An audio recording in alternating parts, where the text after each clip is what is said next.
No matter how severe a person's body is damaged and how injured they are, pain can change. Dr. Elan Schneider, CEO and co-founder at ReTrain Pain. Just because you have a physical injury or something is showing up on an MRI doesn't mean well, nothing's going to help anyway, so why should I even bother? It's no, there's all sorts of things that can actually really help take down the level of pain or discomfort or distress, even if you have those injuries. Instead of the pain taking all of my headspace, all of my consciousness, I cannot think of anything else. It's possible that with therapy, with practice, with training, on good days, that pain, it's there, but it's in the background. That's really powerful, a message to communicate that we don't have to stop living. We can still enjoy so much of life and everything that life has to offer. And that's, turning inwards and saying, I have the ability to change. If I pursue people that can help me or that can guide me, then they can take you down that path to make those changes. The amount of pain that you have is not necessarily an indicator of how much damage is in your body. There's all these other factors that can be turning up the volume or turning down the volume. That is really potentially very freeing, just that nugget of knowledge, because then it's not okay, every time I feel more pain, it means I hurt myself, I damage myself, or I should avoid things that are everything that's painful, right? It gives you a whole shift that hopefully that knowledge then changes your behavior and you start doing things that actually help you get better, get stronger, get healthier. So the education plays a huge role. And that was the inspiration for the project I was working on, ReTrainPain.org, was to create lessons for patients that were really short, that they could go home with, that things that they could think about and chew on and then come back and discuss with the healthcare professional, and to have that conceptual shift in how they think about things.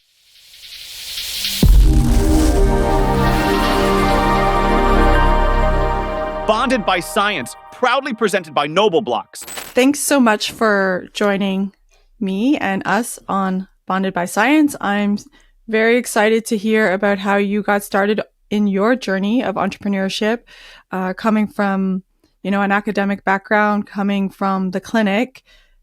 And I think the topic that we are going to be discussing today actually affects a lot of people, maybe not personally, but at least somebody potentially in their family, because it is so common. So welcome to Bonded by Science. Great to see you, Shelley. Thank you for having me. We're going to be talking about chronic pain today and how that is influencing individually our lives, but also how the toll that it takes on society generally. And I was wondering if you could just give us, our listeners, just a quick update on the status of chronic pain in our society today. Yeah, sure. Sadly, chronic pain is really widespread. Chronic pain meaning just people who are dealing with ongoing pain for months and months and years. And it's at epidemic proportions. 25 to 30% of people are dealing with some sort of persistent pain. Some people define themselves as, I'm someone who lives with chronic pain. And some people don't, but they still have that nagging pain that's, there. So everybody that you meet is either dealing with this issue or has someone close to them who's dealing with this issue. So it's quite pervasive. And obviously the costs of it are also enormous.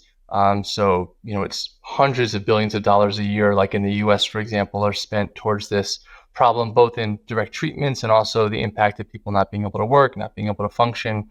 So it's a big issue. It's affecting so many people, more than things like even diabetes or heart disease, things we talk about all the time. This is an issue that's really pervasive and really has a huge impact on people's lives. And that's quite ironic, right? Because we're having so much trouble tackling those large numbers. And I know what's going on? Why is it so hard for us to come up with solutions? I think we were really lucky early on when we made those discoveries in relation to, for example, diabetes and how we could modulate insulin.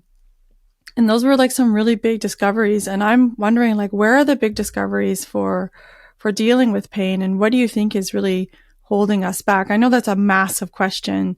We can break it down into parts as we go through the podcast.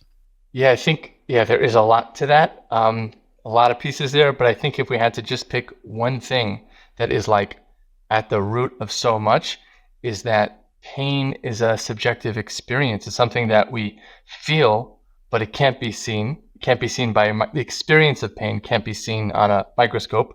It's something that is like a feeling like love or hate. It's this uncomfortable feeling, and conditions where you can, like diabetes, where you can go and do a blood test and really measure it and measure the differences between people. And here's this kind of objective, clear thing that the laboratory says. Then, okay, now we're going to develop a treatment. It's really easy to see, is the treatment helping? Is it not helping?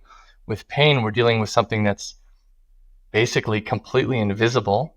It has a history of very often we dismiss other people's pain, right? Because we can't see it.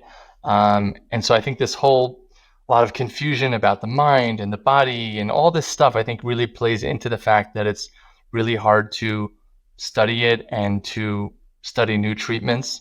And then kind of layered on top of that is the society's current understanding of pain is so far from the scientific understanding of pain. There's like just such a gap that even when you have really amazing things happening in innovation, in research, it's not trickling down because there's such a mismatch between what society at large is understanding about this problem, what they're looking for as the solutions, and I think it creates this big blockage. I think that's a few pieces. There's a lot more in there also.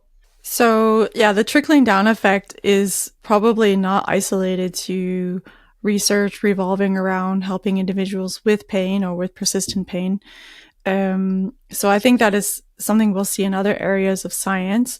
But what would you say is a knowledge gap for the average individual that is suffering from ongoing pain or persistent pain?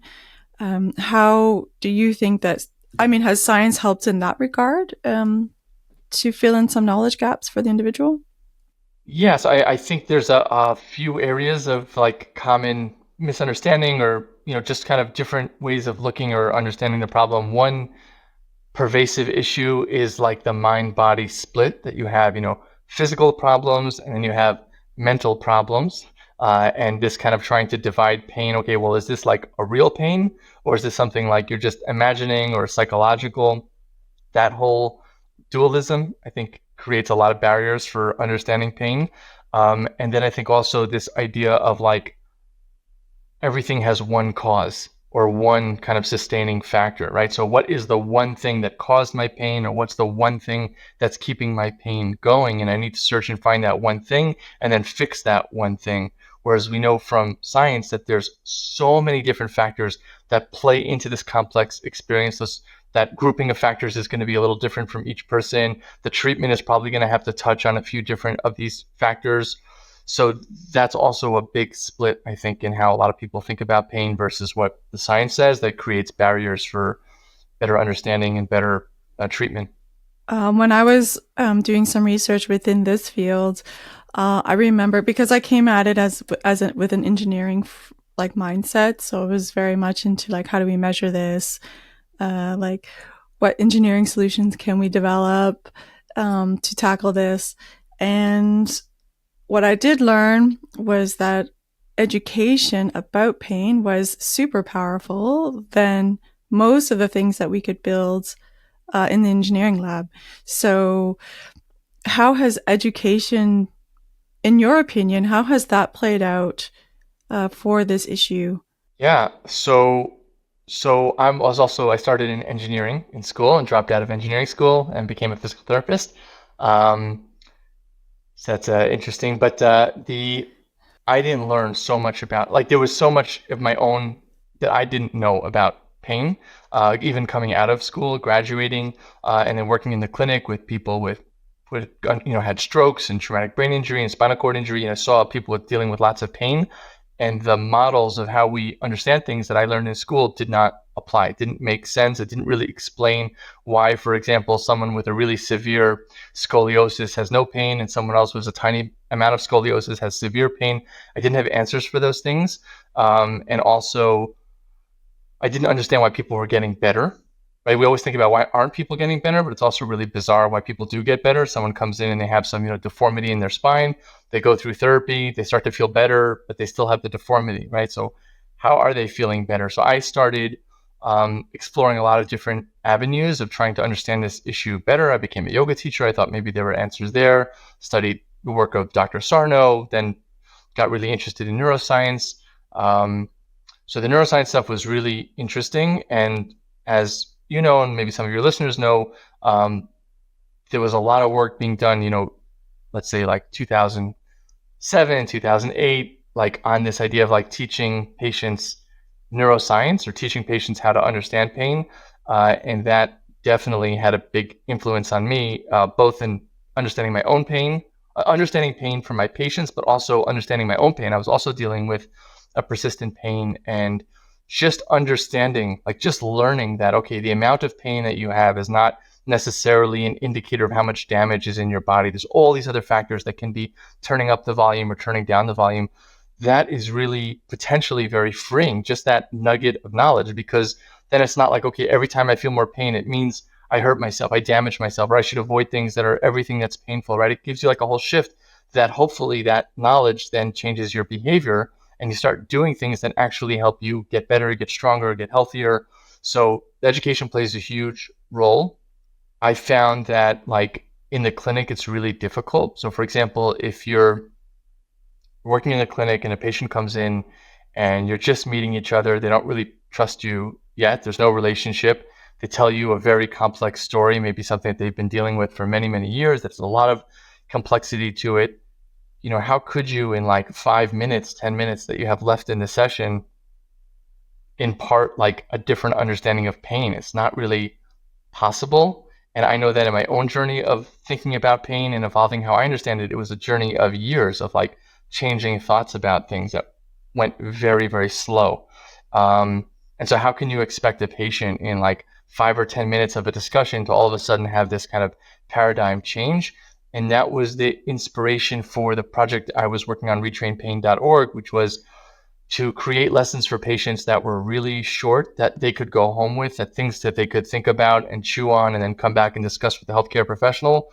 Because my thinking was that like these conversations that are very short in the clinic don't really give people enough time to really sit with the ideas and think about it, and to have that conceptual shift in how they think about things. So I think the education is really important, but also it's a really tough nut to crack on how to impart and share knowledge in a way that people can accept and learn and change. That's just as difficult as, even doing the science and learning these things. Absolutely, 100%. I agree. So just to put like a really simplistic spin on this. So I had a personal experience as of late where, it's not persistent pain, but in some way, it was. So I was playing a lot of basketball, and then over time, certain parts of your body become worn out. And for me, it was like the insertion point of my Achilles. And so I was so worried, like when I was running, I knew that the next day I would wake up, it would be inflamed, and I expected that, that would have some pain, but I would be, more or less okay. But what really made the difference for me was when a physical therapist looked at my Achilles and said, like, Shelly, this is not going to break. Like, you can run, no problem. Like, yeah, you're going to have some inflammation. But the reality was what you said earlier. Like, the pain that I felt was not related to like the fear that I was harboring inside. And the next day I went to practice. I mean, I felt great. Like, it was just because that fear had been removed. And so I do believe that, one of the nuggets that you're probably having, I'm very sure that it's in ReTrainPain.org, that, that the pain that you feel is not necessarily correlated to like any sort of mechanical damage or any future damage, that someone could experience if they, start exercising, or if they start going for longer walks, that sort of thing. So, and it's not to exclude the possibility either. And I think that's why you go to a professional, right? You go and you get the physical assessment, or you go to, your GP first, and then they'll send you either to maybe a neurologist or a physical therapist, or, whichever makes the most sense, right? So you get that assessment. What then? So I'm like, I think for me, like, I always read about it, but until you experience it, like, it's really transformative. Like, it was like within 24 hours, I was like so much better. And sometimes, sometimes it is transformative. It's like, okay, you learn this one thing and all of a sudden it changes. And other times, like you need constant reminding, or, your brain keeps going back to that place of like worry and fear. And it's like a lot of work, a lot of, hearing the things again, exploring deeper. And I think also, I think it was really interesting that you shared is like this, there was a therapist that was sharing it. Yeah. So she wasn't like, the pain is in your brain, right? She just explained what was going on and that, it's safe for you to move, right? So that was a great example of education that really freed you up and helped you feel safe and doing things that ultimately would make you stronger, as opposed to just like, well, it's in your brain, which unfortunately, so much of the like pain education now, it just kind of falls right into that. It's like, okay, well, the brain is involved, it's in your brain.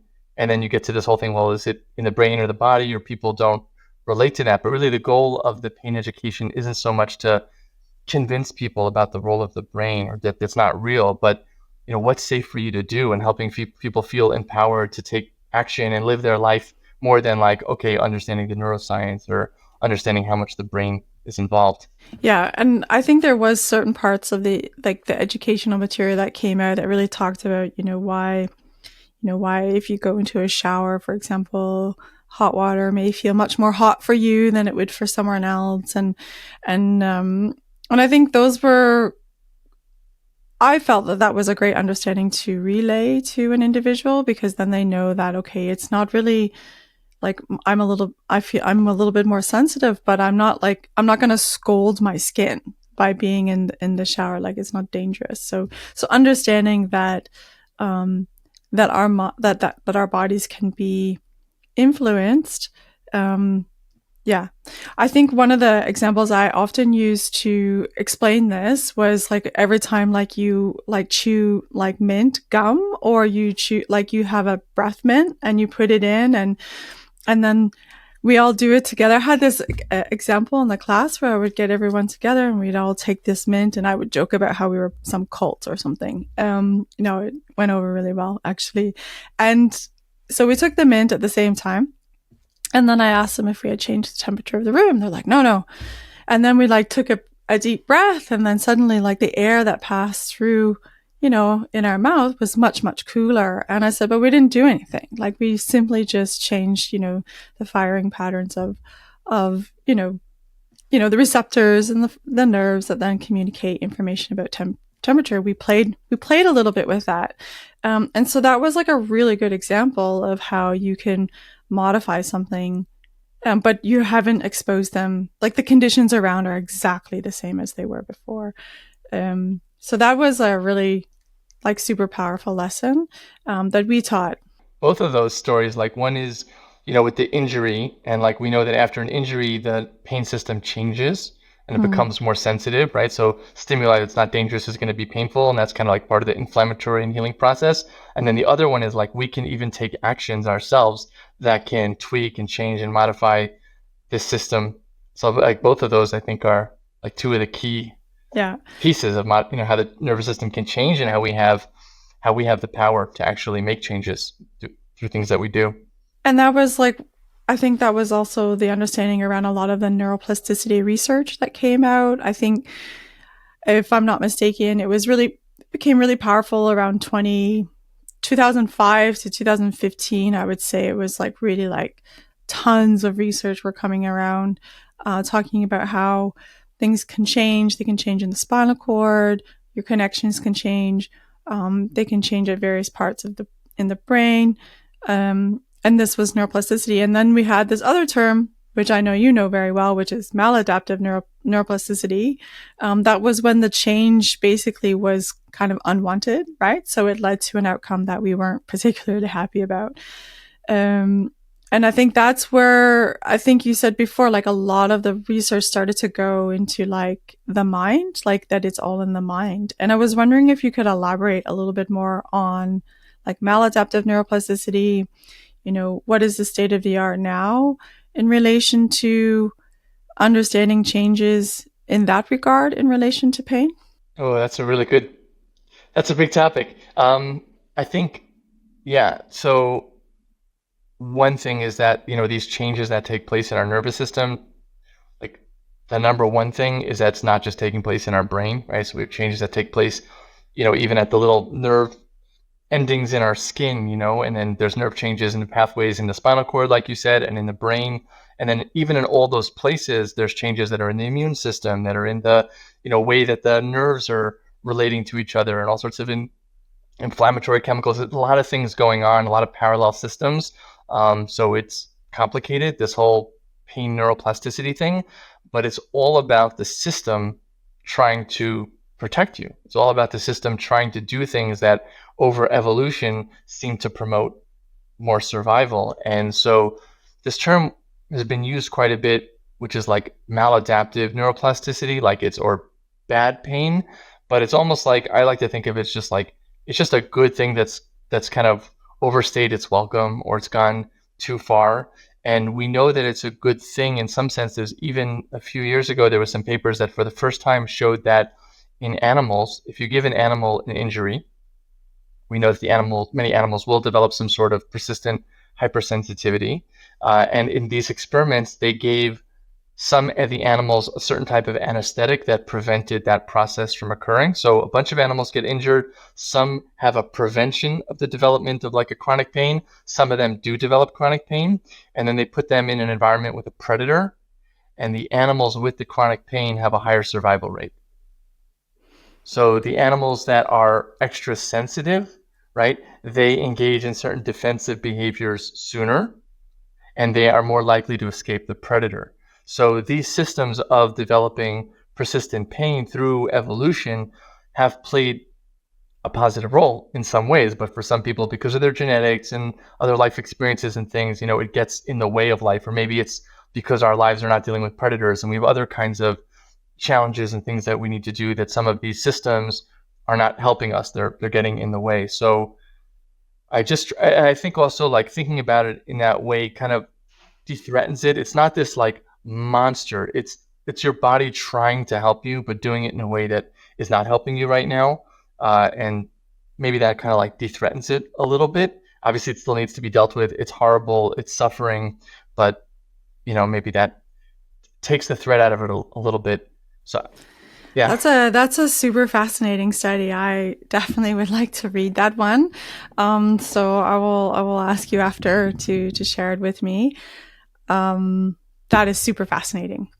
So I think it's also, we need to marvel at the body and our design.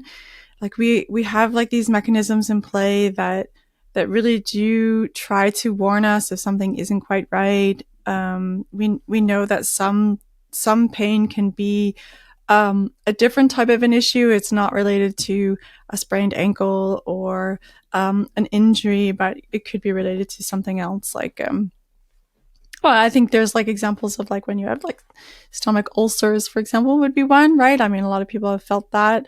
So, it's a warning to you that says, okay, you have an injury. You need to start taking care of yourself, so it's like we have these mechanisms in play, to defend and maintain our survival.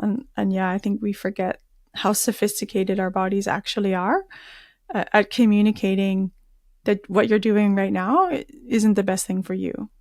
And if this alarm is so important for us, it makes sense that there's no like one nerve pathway that you can cut and then all the pain goes away, right? There's all this redundancy. And so all these different treatments, which are like, okay, shut off the alarm system, that alarm system is really well developed and has a lot of parallel and backup systems. And that is part of what makes it so difficult. There's not just one thing you can knock out to permanently solve the problem. Yeah, I think that's a super good point. And I think that leads us back to the innovations, like how, like also like when we talk about innovation, it's not just about developing new tech. It can be things like what you have done with ReTrainPain.org. It's about instilling education. It's about those gentle reminders. It's about, having people self-reflect on what's going on in their body. So that's like information, right? So it's information technology, whereas other people are trying to, get that one pill that you take. I think many of us are aware of the opioid crisis that we've just endured, and we're still seeing and feeling the repercussions from that. I think that also makes it harder for any other funding bodies to really want to go down that path again. It's really really slashed some of the research that funds that have been pushed into this area because of those crazy stories, or they're not even stories. I mean, they're like reality, like what happened. Do you think that because of this multiple redundancy, that is one of the reasons why we see so few trickling down effects from the scientific literature? Because these redundancies have been highlighted, probably like from various groups around the world. We have some really leading experts around the world using different measurements, different approaches, and they're illustrating exactly what you've said. So is it the multiple redundancies? Is it the funding? What is your opinion on why we don't see more of the trickle-down effect come out into society? Well, I mean, it's like there's like barriers to change at every possible level. So we could talk forever about, all the different challenges with making change. And there's also different types of change, right? There's change in like public understanding of a problem, like kind of just the general. There's change in clinical practice, right? We have all this research saying, okay, this is probably a better way to care for patients. And then you go to the clinic and it's completely different. Is that because the clinicians don't know about it? Yeah, partly. Is it because maybe there's not enough time and the whole kind of reimbursement and that whole system just doesn't allow for clinicians who want to do a different type of care to do it? Is it because it's not what patients are interested in necessarily coming in? They don't even know that that's what is actually going to be more helpful. So there's all these different factors. And then in terms of the innovation itself, there's, I don't think we should lump it all together. There's innovation of like the scientific research, right? That's kind of innovation. There's innovation in like implementing that. Like, how do we get that knowledge out there? How do we get people to change their behavior based on that knowledge? There's inventing brand new treatments. And then there's also like taking existing treatments, but using technology to deliver them in a way that's more efficient. These are all different kind of things, and they all have their own challenges. I think also in terms of the funding issue, like there's a study that was repeated several times. I think they repeated every decade and a half, and they asked doctors, it's a weird question, but they asked doctors like, what's the most prestigious medical condition? What's the kind of condition that if you specialize in that, like kind of you're prestigious, or this is a prestigious area to be working in? And they repeat this, decade after decade to see trends and changes. So things like, treating heart attacks, those kinds of things, brain surgery, these are very prestigious things. What comes last on the list every single decade is fibromyalgia, right? So that pain that you have, that's all over, that's more women tend to have it than men. All these, it's mysterious, it's weird, it's hard to treat, it's frustrating. That's like lowest on the list of prestige, whatever, this concept of prestige means. And so this is not the hot area to work in for, so many different reasons, but it's just not like a sexy area to be focused on. And I think that also plays into, in terms of the focus, in terms of priorities of systems that are trying to create innovation. I'm really excited about the AI and pain measurement because I think that for the first time we have a tool that we all have access to, which is really good at analyzing language and letting, you can interact with it. You can just speak openly to it, right? And you don't have to speak perfectly, right? You can just be open, you can make mistakes, all these different things. And it's really good at analyzing language. And so I think, I don't have the solution yet. I'm starting to play with some ideas around this, but I really think that the AI tools are going to transform pain measurement because we're going to be able to let people express themselves, describe their pain, describe their story in any way they want, not force them to like this one scale, or some researcher came up with these 10 questions and now every patient all over the world is going to get asked those same 10 questions, however relevant and irrelevant it is, or you can only answer 1 to 4 or 1 to 10. Now you can just let people talk, communicate, share, and then we can do the work from there to try to translate and learn and analyze, but on the patient end, they're going to be free to just share. And I think that it's going to revolutionize the way we measure pain, both in terms of understanding it initially and then also tracking change over time. That is like a really excellent point. I didn't think about how the large language models that we have built up and trained thus far, how well it would parallel the communication of pain from the patient to whomever shall listen, because of its ability to take in that multidimensional aspects. So like how do you feel? What are your triggers? What do you do to get, how have you learned to relieve pain or reduce it? What lifestyle changes have you made? Like how does your pain feel right now? How did it feel yesterday? Does it change? Is it exactly the same every day? Is it worse in the morning? Is it better at night? That kind of stuff. So it will be able to grasp and hold in memory, I guess we could say, all at the same time. And then the question will come down to whether or not there is enough scientific literature to support the connection to a solution. So that will be, I suppose, that will be like, how big is that gap? Like, how big is that chasm? Like, even if it was able to say, well, you have this problem, we actually need to know that that is a problem. And science has had to discover that, and then we have to be able to train those models on understanding what that problem is. So what I think they are amazing at already is being able to synthesize what you give it. So I'm not talking so much about like, okay, I tell it my problem and then it's going to tell me the answer of what I need to do. I'm talking about simply let me share, and that is now a unit of data that it can now be organized. So right now, basically, and you know this firsthand, there's this big issue where in the clinic, we talk to patients, or hopefully, right? A good clinician is talking to their patients, letting them share, right? But in research, that's very often not done. A little bit of that, but mainly research is quantitative, right? So someone came up with this idea. I think it's totally bonkers and makes no sense to me, but that if you ask someone to describe a subjective experience in a 0 to 10 scale, all of a sudden it's quantitative data. That's real data. That's good data, right? But if you just let them share their story, that's qualitative. That's like anecdotal. So we have this issue now where all the research is being done in the pain field with these 0 to 10 scales, which I think is invalid from the core root. I think it's a meaningless, but that's what you need to publish. So if you want to publish a paper, right? And part of the reason, it's not just that the researchers, can't think of anything better. The reason is that you're trying to aggregate data from a lot of people and then be able to like average it or do statistics with it, right? So you need this common language that everybody's speaking so you can put that all into your calculations. But the common language happens to be completely invalid with the 0 to 10 scale, but okay, that's what we have. So all the research is being done with these 0 to 10 scales, and then in the clinic, hopefully people are talking to their patients. So there's this big kind of gap in translating things over. But if the researchers can start to use the large language models, so now the researchers can let all the patients in the study, the 1,000 patients in the study, communicate more openly.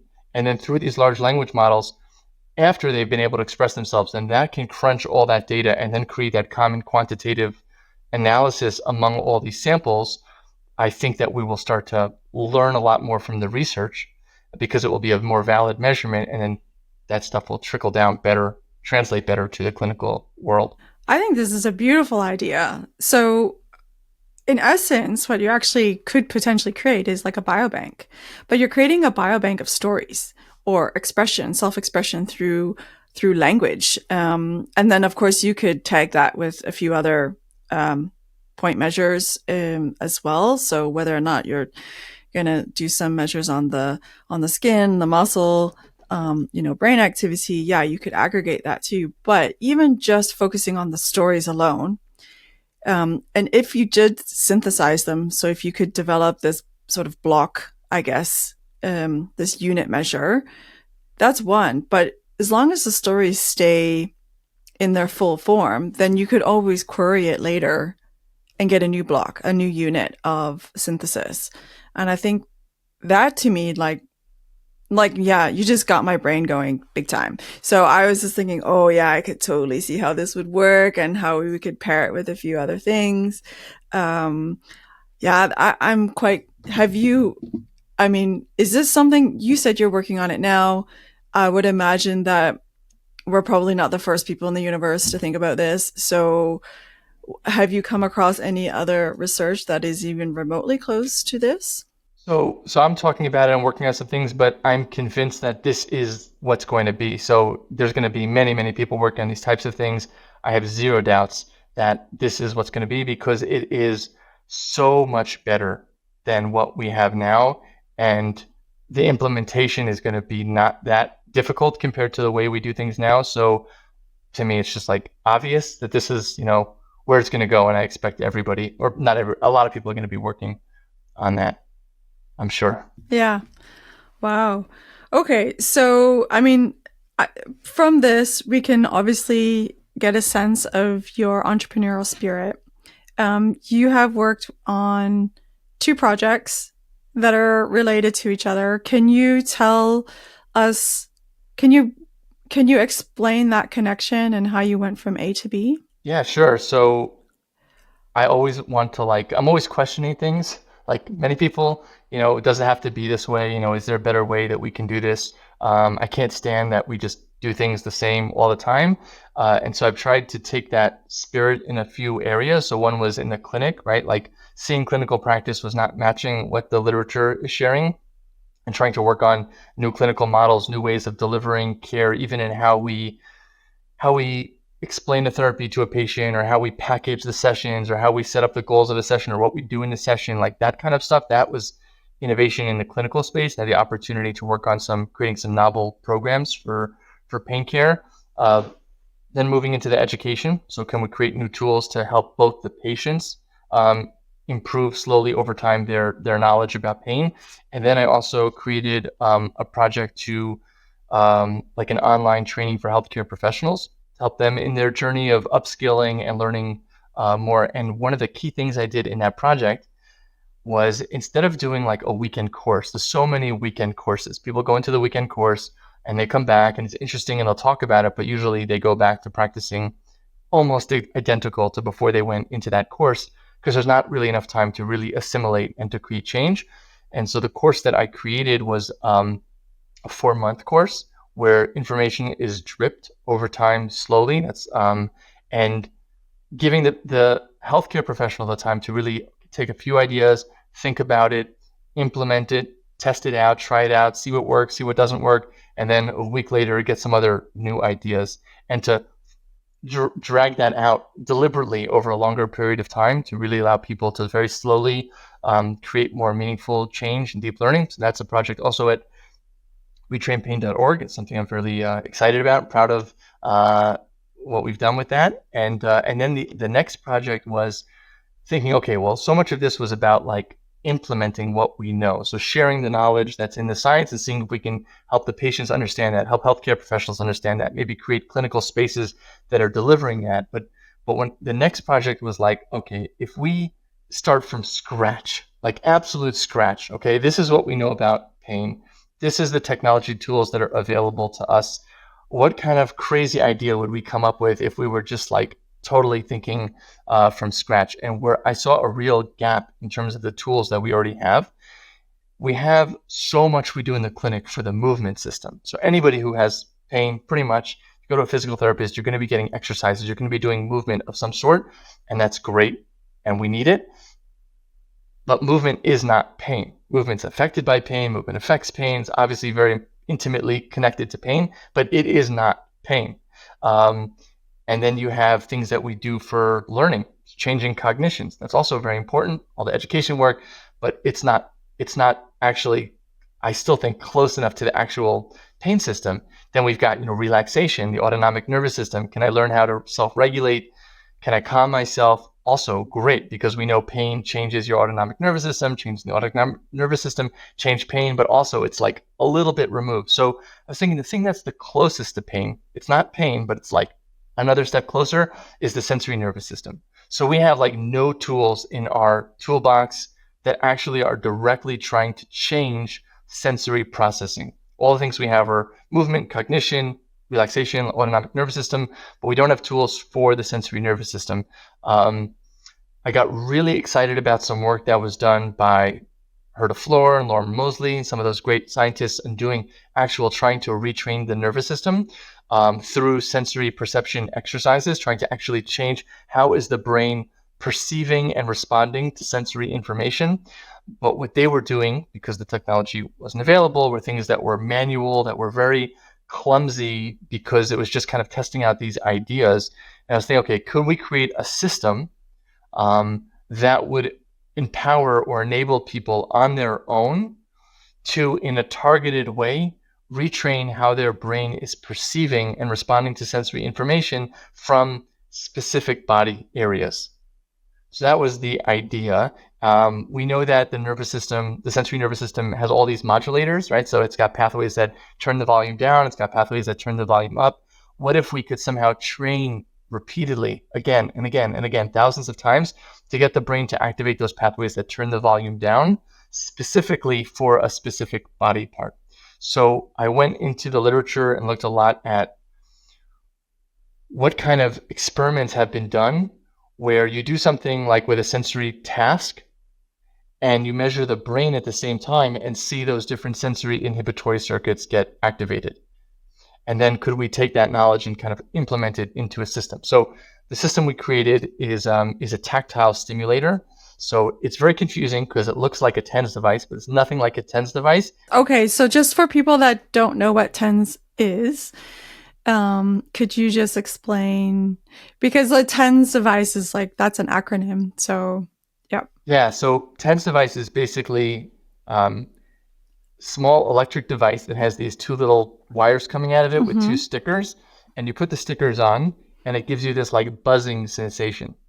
And it's very similar to like, if you bang your leg and then you rub your knee, like you feel a little bit less pain as you're like rubbing your knee, and there's a real neurophysiological component to that. So what the TENS does is it gives you this stimulation, and it has this neurophysiological effect where it can dampen pain a bit. The key thing about TENS, well, first of all, it's very temporary. So you take it off and the effect is gone.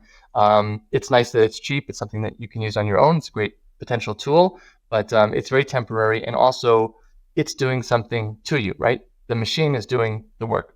What we created is something else. So what we created is a system that gives you a tactile stimuli. So it gives you a pulse. It's very similar to what you feel from an Apple Watch or any kind of tactile stimuli. But that's not the magic. You play a video game, and in the video game, you need to pay attention to what you're feeling and try to decipher it. So we're looking at how well the brain can accurately decipher information from the body. So we'll give, let's say, a series of pulses, and you need to figure out what's the pattern of that pulses. But while you're doing that, you're getting another stimulus in another part of your body. So your brain is getting multiple stimuli at the same time that are different, and we're asking you, tell me what's going on over here while ignoring what's going on over there. And we know from really interesting neuroscience experiments that task activates sensory inhibition circuits. It activates those circuits in the brain that turn the volume down over the area you're trying to ignore in a selective way. So your brain reduces the activity of inhibition in the area you're trying to attend to, and it increases the inhibition in the area you're trying to ignore. And then in our therapy, we then switch.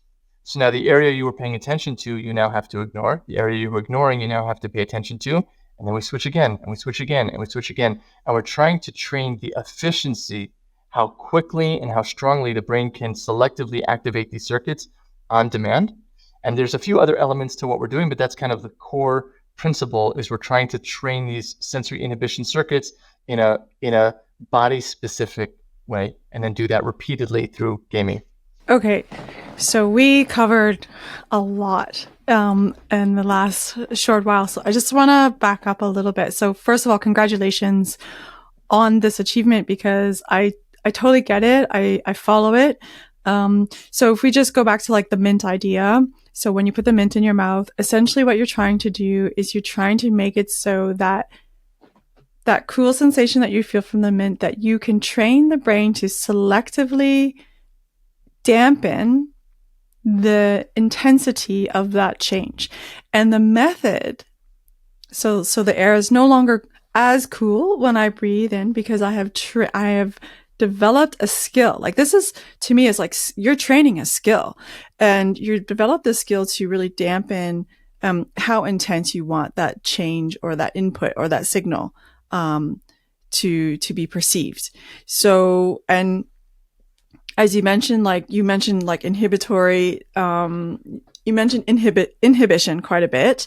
And then you also mentioned attention. So I think a lot of people will understand that by like let's say you lose your keys and it has a red keychain.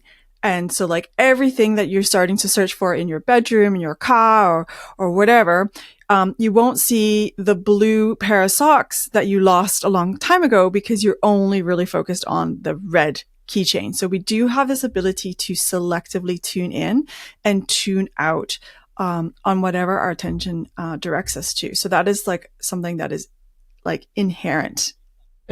Based on goals. I think that the key thing there in your example is it's based on the goal. So what your goal is changes your sensory nervous system's processing of information. Right. And that's because it's a skill. So this is a skill because skill learning typically has a goal. So yeah, it has all the neural substrates of skill development as far as I'm concerned. Yeah, and the goal is super important.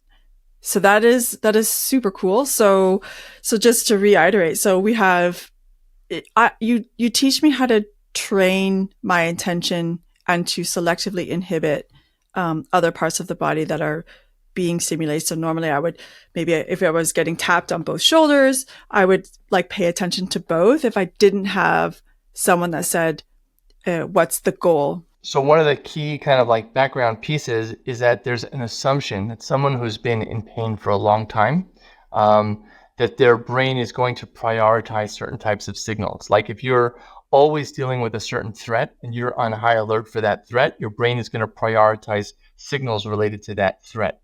And so in a sense, you have a lack of control because there's almost a habit loop that's been built in. Exactly. That's always searching for certain threats and always prioritizing certain types of sensory input.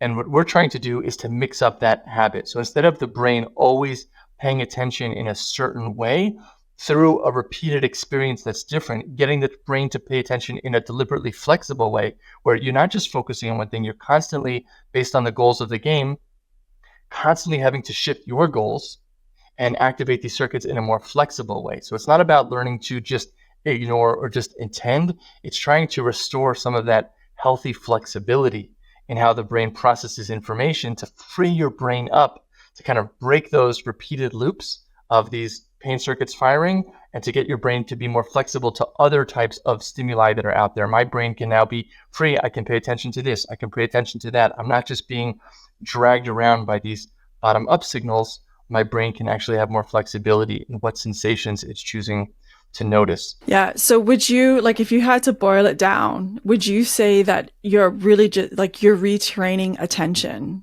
And then the byproduct of all of that is the changes in the, like, how things are being processed, how things are being computed, essentially. I think what's key here is that it's retraining attention, but very specifically retraining attention within the sensory nervous system. And then within that, retraining attention within the somatosensory nervous system.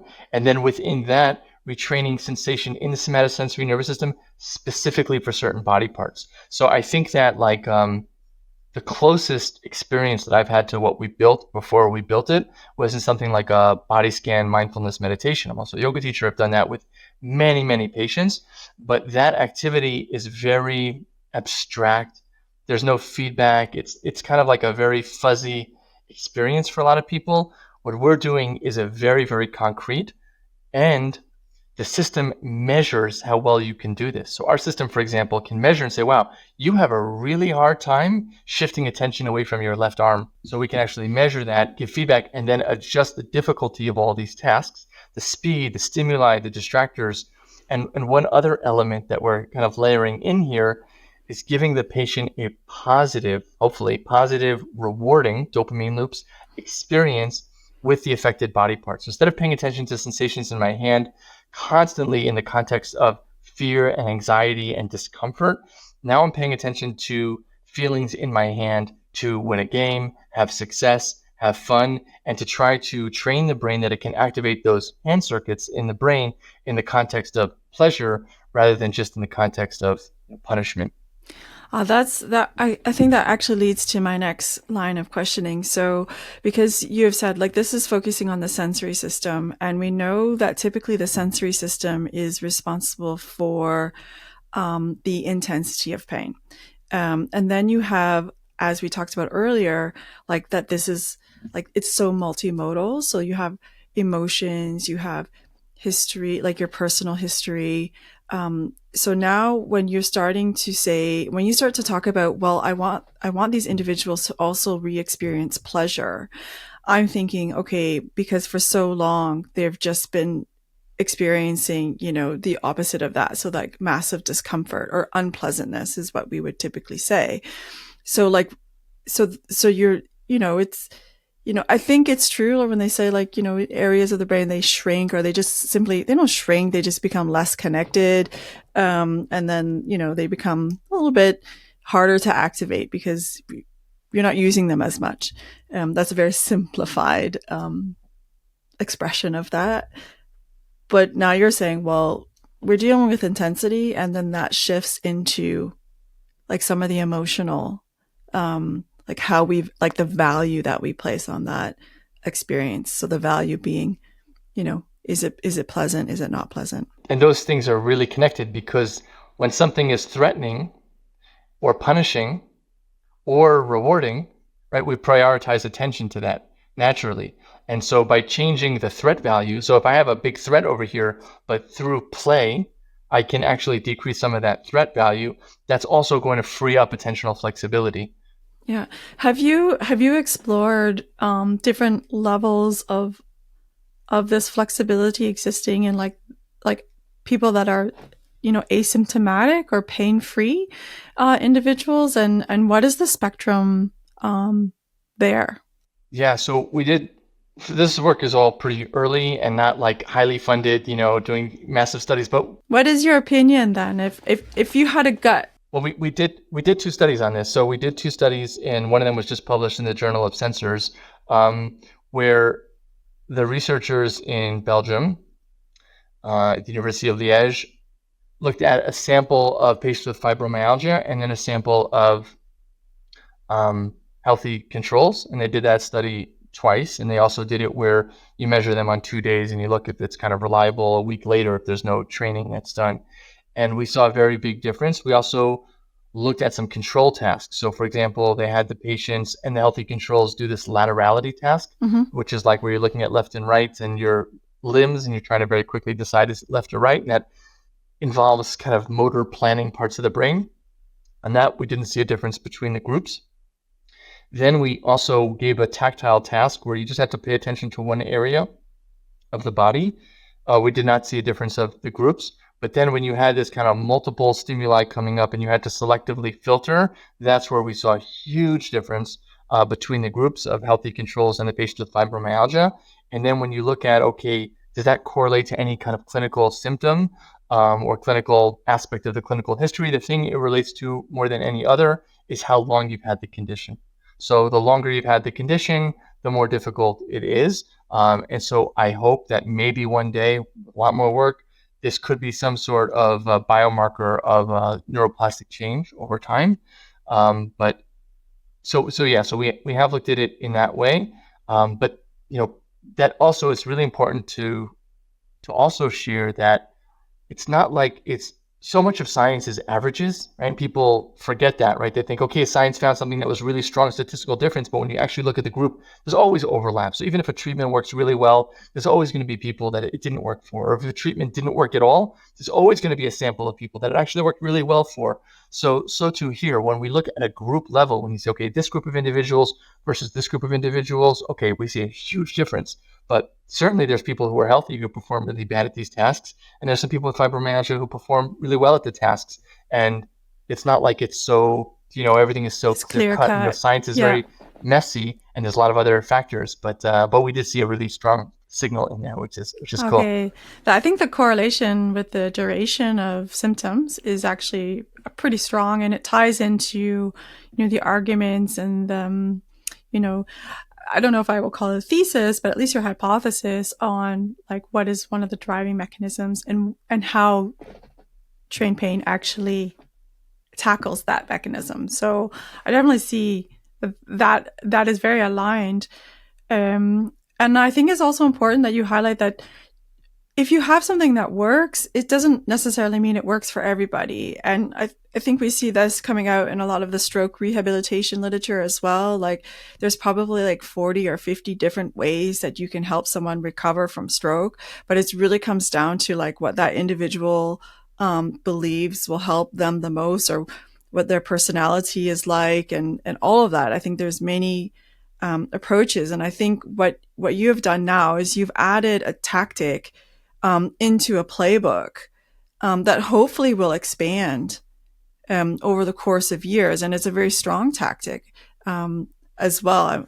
I would like to add, it appears that way. I mean, I would actually love to try to play the game and just to see, like, I don't know if that's something you can open up and you can share your scores with your friends to see where you are. But I think one of the reasons why I asked this question was because I was quite curious to hear your thoughts on if this is like a way in to help people, live a better life. Because sometimes you have to acknowledge that some people do have injuries that don't heal.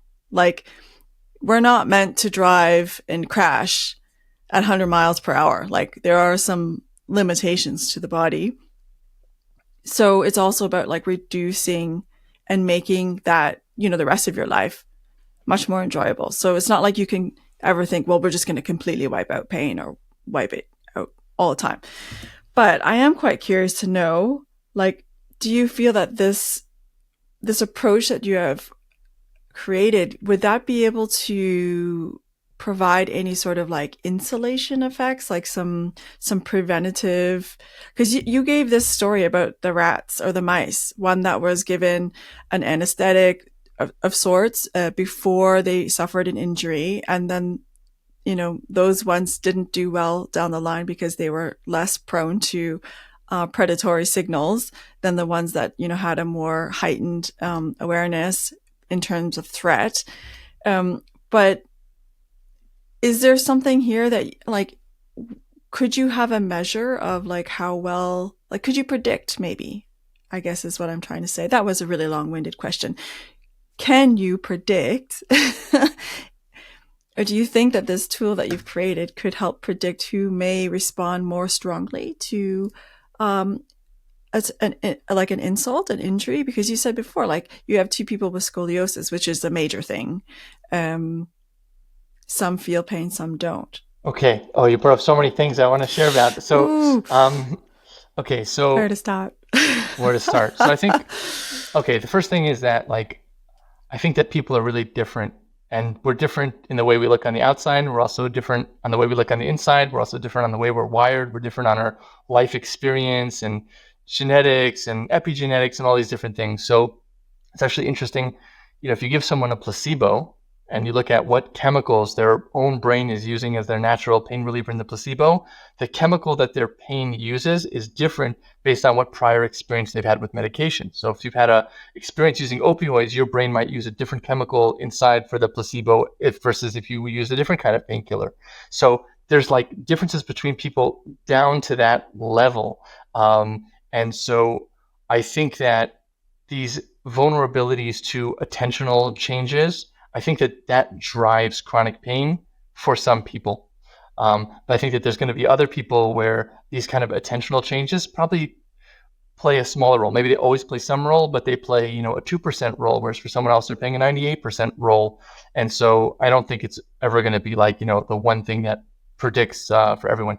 There was an amazing study that was done a few years ago where, and this is where they take healthy people and they give them they burn them with lasers or whatever, and they look at how much the pain spreads, and then they had them do some different attentional manipulations and seeing, okay, does the pain spread less when you're doing these manipulations? That would be kind of more directly to your question. They showed that it did. So when you we'll wait till the end of the story though, because it's going to change. But they found that when you do these kind of attentional manipulations while you're inducing an injury, the attention kind of having this more attentional flexibility during the injury changes how much of that spreading of the chronic pain, or what we call it, secondary hyperalgesia. but then they repeated the study and they didn't find the effect. So, there could be something interesting there. It would take a lot of work to really figure this all out. And I think I wouldn't even bother with it. And the reason I wouldn't bother with it is the only way that I could think of testing this would be in a laboratory with healthy individuals. And then I think that the results we would find would have almost no meaningful impact on knowledge about people in the real world. And so I would want to do this in the real world, and I just don't see how it's really a feasible project for me, but certainly interested in the thought experiment about it. I also wanted to just mention, you mentioned something before, like as a side comment, but I thought it was like, we're talking about innovation, that something that I learned, I think it's a really important point. So you talked about like sharing your scores. So when we think about gaming and we think about like apps in general, like there's this social layer that plays such a positive role in increasing engagement and all these things. But it's really interesting because when you start innovating in a specific space for like pain, all of a sudden you learn that a lot of things that you think would be helpful because they help in some other area, it's like the last thing that people want.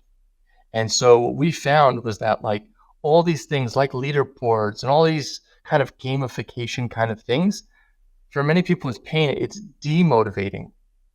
Either we heard things like, I just want my own space here. This is my time with myself. I don't want to be sharing and reading about other people. This is like my space. Or people feeling really sensitive about the feedback they're getting, right? If you're getting negative feedback, like you're not doing well or you're falling on the leaderboard, there's two issues there. One, for some people, that makes them feel really down. We had people telling us our game cuts off after 15 minutes.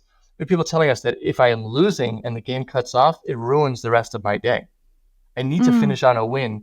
And then there's all sorts of interesting studies, like even like in Duolingo, where some people, all those leaderboards and the gamifications, it makes people so motivated to increase on the leaderboard that they just start gaming the system, and they're aware of it because they just want to rise on the leaderboard, and then it becomes this extrinsic activity rather than just the joy of learning. And so we've experimented with this also with a lot of unsuccessful experiments and failures, that like it's not always so simple to figure out what people would like in one context versus another. Or like we had someone, some people, like in a lot of these apps, it'll show you your streak, right? You've got like a streak going on. But if you break your streak, we know that it actually decreases. People are much less likely to come back to something once they've broken the streak. And we've also seen that when people's streak gets higher, we've had some people say, I don't like to see how long I've been spending on this. It reminds me of my problem and how long I've had it for. And so, all these things, it's like you had to like think fresh, for the problem you're solving and with people, like what makes sense in this scenario. And you can't just borrow the innovation from other spheres. But I think it's a super valid point, and I'm happy that you brought that up, because I in no way did I mean to like trivialize the situation by sharing a score. I was thinking more along the lines of like, when you're having fun and you're being competitive, like I'm super competitive with my husband. We play games all the time. And, this is where we derive joy. So I can understand that in a more professional setting, like for example, in the clinic, why that privacy is probably much more important. I also see it in my professional work. There was a time where I was like interested in like pursuing writing much more professionally. And then I was introduced to some of these boards where, as a writer, like if you responded really fast to answer something, then you would get like a star. And I was like, I don't want your star. Like I've got like a PhD, and I don't know how many publications, and like I've been studying my art and craft for years, and you're going to give me a star.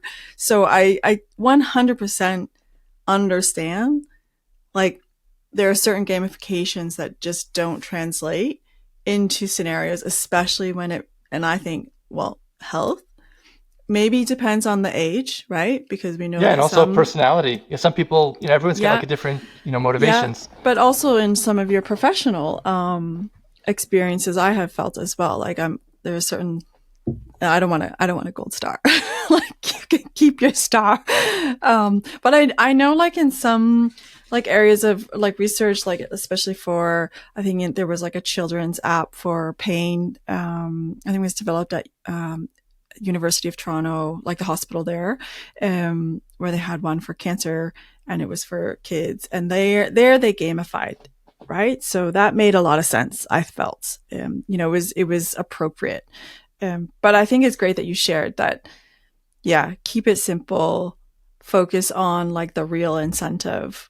Make sure that that incentive is focusing on getting those improvements that really matter to the patient, and really not. And the intrinsic enjoyment of experience. Like, to me, it's much more about playfulness, and games so much like exploring challenges, feeling successful. Like, just play. It's like it puts you in a different kind of headspace about how you think about goals and rules. And there's so much there that's beyond just the feedback of like, you're doing great or you're doing better than this other person.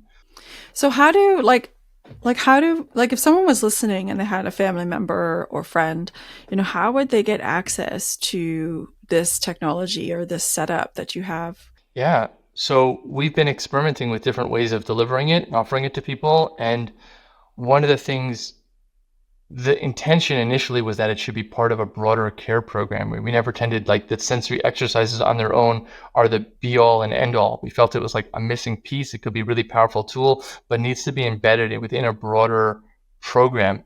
And so initially we were just selling it as like, a device. It's not really a device. It's really a tool to enable you to train your body in a new way. But I felt like it was being divorced from the broader plan. And so we shifted. Right now we're experimenting and trialing a model where people who join get a coach, and we do a whole coaching program. So you're doing live sessions with someone over Zoom, and we're doing education and talking about movement and other factors about pain and life. And then also you're doing these exercises on a daily basis. And we're also teaching other ways that you can promote healthy neuroplasticity and engagement with the things that you want to do. So we're trying to deliver it within a broader framework. The price is increased because of that. And so we're trying to, find innovative ways to deliver things that are more scalable and affordable, accessible, but also make sure that people are getting the care that we think they need, and not just given like a gadget, which I think is not the right way to look at things. Yeah, because as you said, it's just part of the approach. It's part of the rehabilitation process. And it's not just the one magic pill that's going to solve everything. And it also depends on the patient, as you mentioned, right? It could be highly effective for one individual and only moderately effective for Absolutely. Another. So you need to be able to give that individual the playbook. This is one of those things in that playbook, and then you complement it with other tactics. And can I just share one more thing? There was something that you said before that I wanted to get back to, which I thought was really good, really interesting thing to talk about. Is you're talking about someone that had like a car crash and like had like real physical injuries. So I think there's two things. Number one is, no matter how severe a person's body is damaged and how injured they are, pain can change. So you can have that same fracture and have a lot of pain, or that same fracture and have less pain. Doesn't mean no pain, but certainly pain is really like malleable. And so there are things a person can do. It does, just because you have a physical injury or something is showing up on an MRI, it doesn't mean like, well, nothing's going to help anyway, so why should I even bother? It's like, no, there's all sorts of things that can actually really help take down the level of pain or discomfort or distress, even if you have those injuries. So I think that it is, relevant. There's so much to do. And even if it's like, also on this attentional piece, it's like, if you're living with like, there's some people talk about the metaphor of like, actually that's a bad metaphor, but let's say you're living with this thing and it's there, right? You've got pain, like your foot hurts, right? You can also improve your ability to be able to function despite that. So yeah, the pain is there, but instead of the pain taking all of my headspace, all of my consciousness, I cannot think of anything else.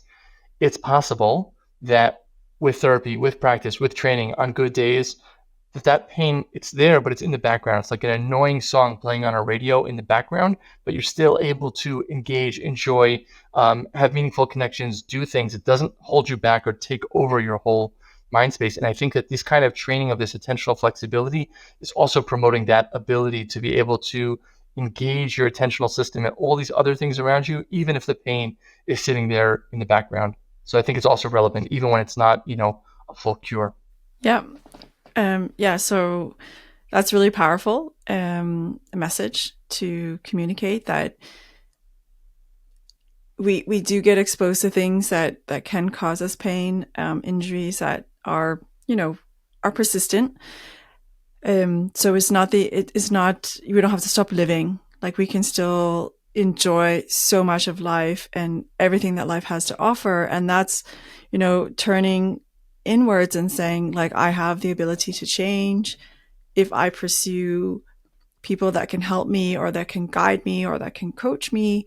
Then they can take you down that path to make those changes. And we are, like, pretty fascinating individuals, like on an individual level. I mean, we're absolutely amazing when you think about, like, all the stuff that we've been able to accomplish just as a species and as a person. And, like, I think we underestimate sometimes just how remarkable we are.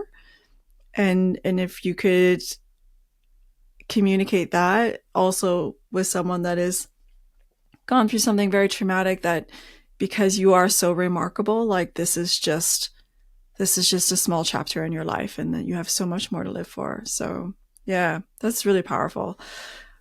Wow. Yeah. So, like, what is on the horizon for you now? So you're looking at different ways to get this, like, the ideas that you hold, the findings that you have that support the technology that you've built. Like, what is on the horizon now? So I know that you want to deploy this. I know that this preoccupies, like, a huge part of your attention. Is there anything else? I mean, you talked about playing with AI and some AI projects. Do you have other projects on the horizon? Yeah, I think it's mainly within these, like, spheres of things that we talked about, but I think it's never, nobody has the full solution. We haven't solved this, and we just need to keep on moving and iterating. And I think we also need to find better ways of doing the validation research so that it's faster loops and cycles, because, innovation, you have to move and you have to iterate. And then the research cycle is so slow. By the time you finish researching something, like, all the technology is out of date. And plus, these technologies, they're so tweakable. You're changing it all the time. And so I think we need to also innovate on how we study innovation, how we validate innovation, so that we can kind of work faster, and be able to, kind of deploy things. I have a lot to say about this topic, maybe for another conversation, but I would say that if there was going to be another area I would work on next, it would be to see if we can create better frameworks on how we think about the innovation and validation process, so that more innovation can actually make it to people, rather than so many studies, people innovate an idea and it just gets stuck. They do the research, publish it, barely anybody reads it because it's all behind a paywall, and then that's it. We'll move on to the next project. Like, there's got to be a better way.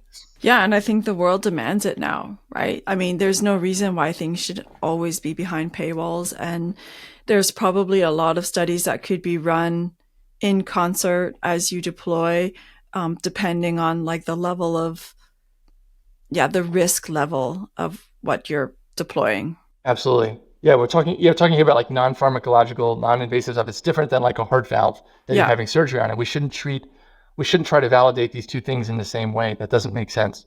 No, no. Do you think that, maybe because of the lag in the cycle, that it weeds out? And I don't mean weeds in a bad way. I just mean, like, there's like less and less individuals like yourself that say, like, I really understand what's going on with the body here. Let's develop something that can approach and tackle a problem. And because the research takes so long to lag, that people with your knowledge and training, they just don't do it, because they just constantly hitting this wall of, well, it's going to take me 6 years just to run the studies. And then by then I'm, like you said, the technology's outdated, or they're in a new position. The PhD has graduated and there's no more master students that want to take on the project. So Yeah, all those things. There's so many barriers on, like, every level, on just the innovation side, on the validation side, on the business model, the implementation, and, like, the education society coming up with, a model where it's, both affordable, accessible, but also sustainable for the business. It's really a difficult puzzle. what has been the most expensive part for you to run the studies? Like the running studies. So if this is contained in a startup, correct? Yeah. Yeah. So as a startup, when you approach a university or a professor, I mean, there's usually a discussion of like financial support for the studies. Has that been a huge barrier for you? Yeah, so the cost, so okay, well, I I would say the biggest costs are really in the development itself. And so like people don't appreciate how much it costs to develop, novel technology. And then if you're dealing with hardware, also that's its own set of complexities in manufacturing and all the supply chain, all that kind of stuff. But it's very, very expensive to develop the technology. So I've seen like, for example, some like innovation contests or incubators or these kinds of things where it's like, we're going to give, $50,000 to develop, some new tool. It's like that's amazing. $50,000 sounds like a lot of money, but when you look at actually what's involved in developing the technology, researching and validating it, all the different things, many many factors, it's like a drop in the bucket. So it takes a lot of money, and then what that creates is a framework where the only way to really get these things, get enough money where you have enough to get to the end, is going to be through the VC funding. But then once you get into the world of the VC funding, that kind of shifts the business models and also the outcome expectations and then how expensive the product needs to be and affordability. So there's a few kind of paradoxes in the system in order to be able to take something from idea to like a scalable, deployable solution. So there's a lot of pieces on the way. I would say that for me, the cost around the research, the most underappreciated factor is the time of the research on the startup's cost. So it's not so much how much does it cost to actually run the research, but it's if the research is going to take a year and a half or 2 years or more, the startup needs to stay alive during that period. So is the startup now developing new technology? Are they iterating on it, but now the product needs to be frozen for the research? So should they keep iterating? Do they need to develop the next thing? What can they do until they get the results? What do you do with all of that staff that developed that solution while you have this big pause? And so I think that creates a lot of challenge. So there's a lot of cost involved just in the time period of the research. And I've seen other startups that I've spoken to fall and have to go to business because it took too long to get the research done. Yeah. Yeah. Okay. So the research is the time, developing like if you have hardware as associated with your product and even software, and if you have both, then yeah, is super extensive. It's very costly. You talked about changing frameworks. How do you see, like, is there one aspect that you see now that we could, like, is there a lever that we could pull and say, well, if we just did this one thing, then it would have, 30% impact on how much faster or better we could actually translate? I think the first thing is like, and this is a much longer vision, but like we need that better measurement tool, number one. So we talked a little bit about the AI and qualitative analysis. I think that is going to unlock a lot of this, right? But number two, we need benchmarks. It's like if you're trying to validate something, there's no even benchmark to know, well, what's the go, no go signal? Because if you look at, for example, if you look at most medications, you look at a medication for fibromyalgia, let's say, okay, it helps like, 1 out of 6 people, let's say the numbers needed to treat, right? So how many people do you need to treat to get a 30% improvement? If you go out with a new innovation with those benchmarks of some of the FDA approved drugs, it might not even be impressive, right? So you don't know what actually is the go, no go signal of the benchmark you're trying to hit. There's no specific benchmark. And then who is the benchmark for? Is the benchmark for the regulators? Okay, that's one benchmark, which you don't know really. Is the benchmark for a payer, insurance company? Nobody knows what those benchmarks are. Is the benchmark for a person to be willing to pay privately? Like who is the benchmark for? What is the benchmark? In what context? None of that's defined. And so when you're going into a study, it's not like I think in other areas, like even like diabetes or something else where there's like a really well-established signal and a way of measuring, it's going to be easier to set what the benchmark is. When you're dealing with pain, complex pain, fibromyalgia, something where people are probably going to be having the condition even after the therapy, it's really hard to know what that benchmark is that you're trying to hit. Yep. And define it and the specific outcome. We don't even have an agreed upon outcome measure. Probably the most agreed upon one is like the 0 to 10 scale, but we talked about that. It doesn't even feel valid. But that is the benchmark, right? It is the change in the numerical ratings. That's the tool, but we still don't have a benchmark on like For example, so if you would look at one study, you would say, okay, well, a minimum of a 2-point change on a 10-point scale would be a minimal detectable change or a minimal clinically meaningful change. You have minimal detectable change, you have minimally clinically meaningful change, but then what does that mean for a payer? What is a payer willing to pay for, right? You don't know what that is. And then a lot of people will say, well, it doesn't matter that, you need the function measure. So there's no like clear one way about this. And then even, it's also interesting, even with the pain scores, some people look at the raw scores, some people look at percent change. So for example, if you go from a 2 to 1, what percent change is that? Yeah. Okay, versus a 10 to a 9. Yeah. So there's a lot of weird stuff happening in the research, right? Is a 10 to a 9 different than a 2 to a 1? Well, on a raw score, they're not different. But if you're looking at percent change, it's a world of a difference. There's a lot of complexity to all these things. And I think that if we can get better at working out some of these nuts and bolts, it will create a framework where it will be easier and take less time and less money to be able to go from idea to validation to implementation. But right now, the whole system and framework is so underdeveloped that you just too many like a lot of roadblocks going through. So you have a very comprehensive understanding of the odds stacked against you, like in all directions. So how do you maintain your focus? Because I think focus is like one of the best skills that we can have today. We talked about it on like one of our prior podcasts. And like, how do you maintain that focus? How do you maintain that drive? You got things coming at you from all directions. How are you surviving? Yeah, so I think, just on the issue of, let's say, persistence, I think that anybody who's innovating has to be in for a long ride, especially in this area. Innovating in healthcare and then innovating in pain space is a long, long journey. And so you have to just care so much about the journey, right? This is not something for like a quick way to make money. This is not the quick way to make money. Yeah, potentially there's potential to make money in the end, but it's not a quick, easy, guaranteed, low risk path. And so if you're in it because you think, okay, well, here's this great, easy, quick business opportunity, you're going to get frustrated and stop and find something else that's shinier along the way. If you're in it because you really are in love with the journey of the innovation, you care about what you're doing, you care about the patients, that something that helps me is that even, along the way, we see patients that we're helping, even in a research study, even in some community testing. And then that gives you a lot of motivation. Wow, look how much we helped that patient. Like, what if we could do that for a lot more people? Like, you keep going. So there's you have to find that intrinsic reward and successes in each step of the process. For me at least, that's what keeps me going.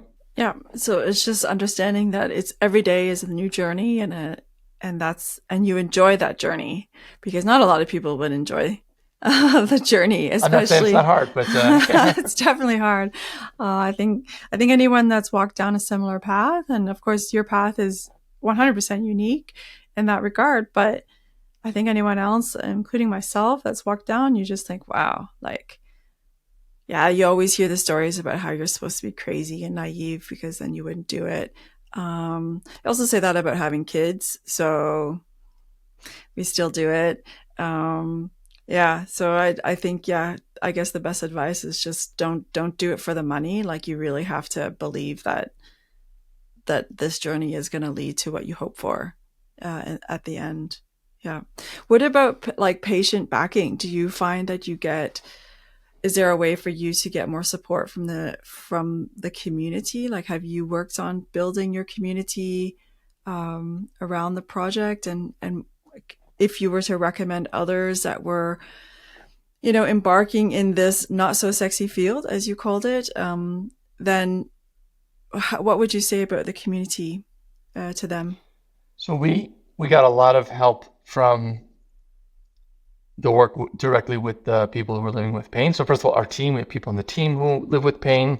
In fact, one of the first things we came up with, the first kind of formats of this device training that we created was for chronic pelvic pain.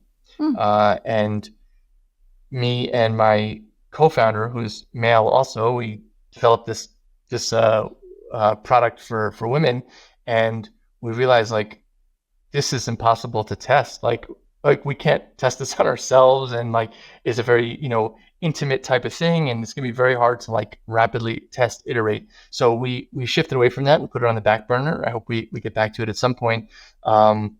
But you need to have those rapid feedback cycles, and so we had this product that was much more general that we evolved towards, and then we went on like Facebook, and we just put out there, hey, like we're working on this thing. If anyone is living with these issues and wants to try it and share feedback, that'd be great. And then ran around, gave people the stuff, showed them how to use it, got tons of feedback, and then like that was critical. Like if we just like went, now again, we're dealing with something that is non-invasive. There's a whole bunch of factors that enable us to do this kind of thing that you couldn't do with many other with like a medical device or an implantable type of thing. But it's critical to be getting out there, having people try it, and getting honest feedback, the good, the bad, the ugly, and then trying to iterate, and then also knowing when not to listen, right? Sometimes people have ideas and it's, it doesn't align with the vision, or you see something that someone else doesn't see. So you have to balance that. But I definitely think that having the real people using it and giving that feedback is much more helpful than the research studies. I find that the research studies much more is like, if you're trying to like prove something in a benchmark, but if you're trying to learn, the way that research is set up right now, I don't think it's the best way to learn. I think in some ways it's one of the worst ways to actually learn. Yeah. So, and that brings us back to what levers could we pull within the framework of how do we get, because I do believe there's a lot of research scientists, there's a lot of like physiotherapists that are researchers, there's a lot of doctors who are researchers, a lot of like highly qualified sports science individuals that are researchers, coaches, and they're looking for ways to couple that research driven findings out into the real world. But you're saying like, well, if you stay in the research, your time's gonna get eaten up. So it's really about a shift in mindset, like go and just work with actual people. Yeah, and use the scientific method, right? So it's like there's a way of like trying to learn about things in an objective way and test hypotheses, but like it doesn't have to be the way we've done it. Maybe we just need to make some change. Or I'm always promoting like every study should have qualitative data. Every study in this field of like pain should not just be quantitative with pain scales. It should at least have qualitative interviews. And I find in learning from the literature, I've learned more from the qualitative studies that I've read than anything else in terms of generating new ideas, getting insights, understanding patients. I've learned so much more from the qualitative research than the 0 to 10 pain scales with an average of how the group did. I learned basically nothing. Okay, great. On an average, it changed 2 points on the 10-point scale for 1,000 people. I know nothing now. Yeah.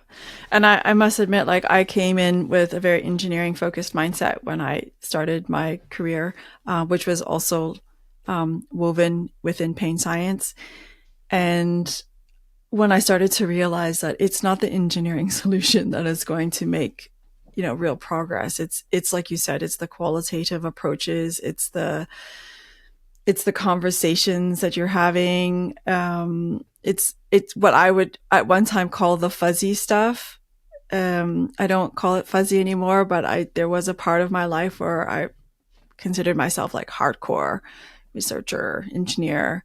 And now it's like, no, it's all about education and the softer side of the science that seems to have much more profound effects. Not just for pain, but like the way that we live, our mental health, our weight. Like there's just so much evidence now that it's not just going to be an engineering solution. Yeah. I think you've made so many fantastic points in this podcast, and I really, really enjoyed learning about what you have built and why you built it and why it works. And I look forward to like reconnecting, in a year's time to see like where you're at. And if people again want to learn more about what it is that they're doing, where would they go? Yeah, sure. So in terms of the education projects for patients and clinicians, and we're actually very soon rolling out a whole new version of that. That's at retrainpain.org, retrainpain.org. And then In terms of the technology we discussed, that's at TrainPain.com. And you can email me at elan@trainpain.com or elan@retrainpain.org. And thank you, Shelly. I really appreciate the opportunity, and I always love chatting with you. Yeah, so such a pleasure, and yeah, fantastic. Thank you for today.